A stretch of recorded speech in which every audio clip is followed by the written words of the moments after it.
Robert Mitchum nunca quiso complicarse moito. O carácter xa lle viña de familia. O pai estivo a punto de matar a un autobusero por unha discusión de tráfico. Cando Mitchum tiña 2 anos, o pai que traballaba nos ferrocarrils morreu aplastado entre 2 vagóns e a nai tivo que tirar dos 3 fillos que tiña. De neno sempre andaba metido en pilixeiras, así que mandaron a vivir á granja dos abuelos en Delaware. Marchou dali aos 16 anos despois de ser expulsado da escola secundaria por pilixarse co director. Meteuse atado nos baixos dun tren e as pedriñas da vía batíanlle nas costas. Viaxou deste xeito varias veces como un vagabundo. Viaxando en tren aficionouse a marihuana silvestre que medraba entre as vías e fumaba porros seguido.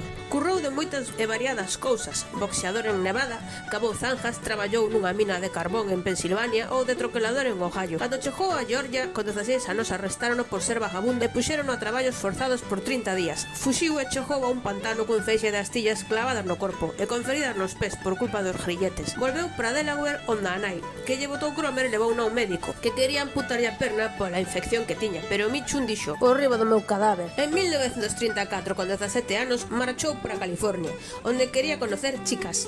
Ali meteuse nunha compañía de teatro e escribía obras infantiles para a compañía. Ademais, tamén escribía horóscopos para un astrólogo e compuña cancións. Cantaba espléndidamente. Topou chollo nunha empresa de avións no sector do metal. Odiaba ese chollo e a barulleira da factoría. Ali enfermou e quedou case cejo. Foi o médico que lle dixo que a cegueira era debido ao mal que se topaba polo traballo e recetoulle 2 posibilidades: ou marcharse ou saltarse a tapa dos sesos. Así que marchou, mandou a merda a fábrica e foise traballar a unha zapatería. Estando aquí, conoceu o director Harry Sherman e tamén o actor William Boyd. Este contratouno para traballar nunha serie de westerns chamados Hop Along Cassidy. Gracias a eles, Mitchum empezou a traballar tirándose dos cabalos ou de pedras abaixo nas películas de vaqueiros como especialista. Mazábase vivo, romperonlle a nariz 3 veces. Debutou no cine o mismo día que un figurante morría aplastado por un cabalo. Quitaronlle o sombreiro morto e deronllo a él, e rodaron co cadáver do pobre home ali mismo. Por fin triunfou como actor despois de miles de golpes cando fixo a peli Tamén somos seres humanos.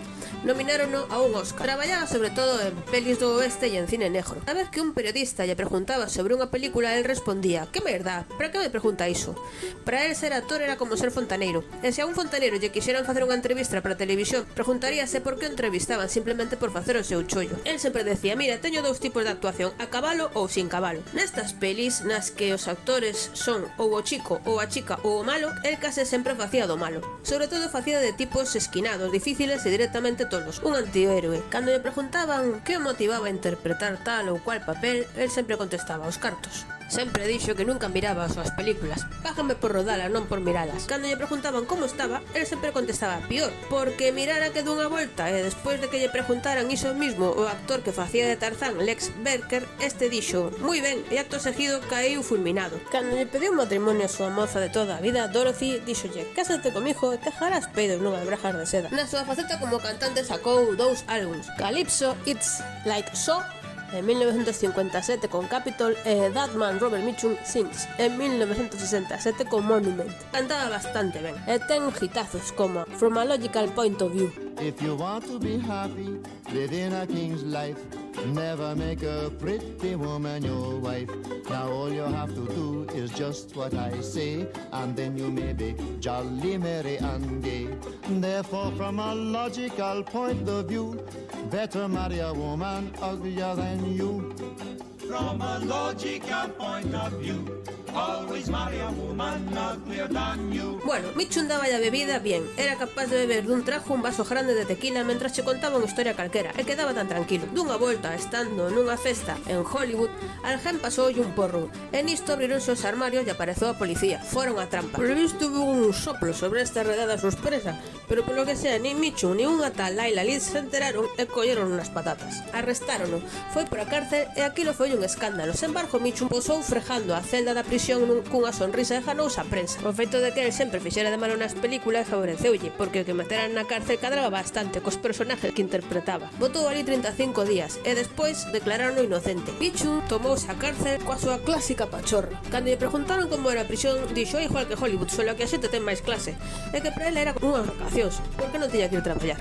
O seu colega Howard Hughes, que aparte de ser excéntrico, era un bo amigo del, contratou a varios detectives privados para investigar este tema e descubriron que un antigo representante do actor despedido por estafalo era a súa vez amigo dun investigador federal e quixo vengarse de Mitchum por ter testificado contra él. A estas alturas Robert Mitchum xa bebía como un cosaco. Cando empezou a rodar con el chegou o escándalo, estaba tan bebido que non era capaz de actuar.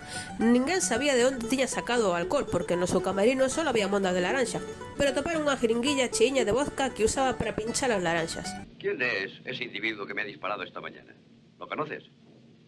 De andar por aí. Non importaba o bo actor que fora, que ele sempre se considerou un impostor.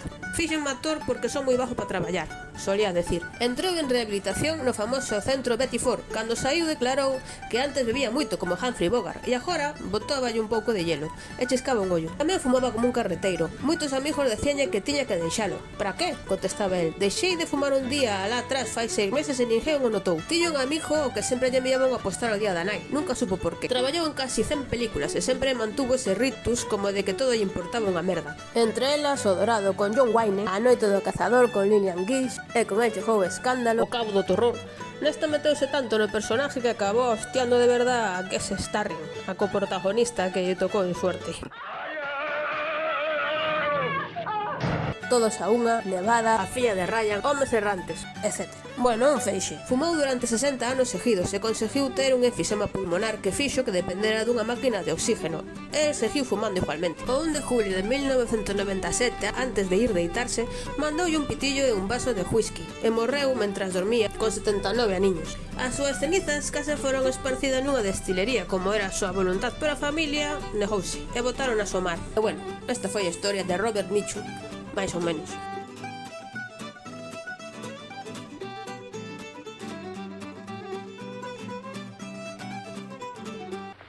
Tell me. Don't you? Don't what? I don't want to die. Neither do I, baby, but if I have to, I'm gonna die last.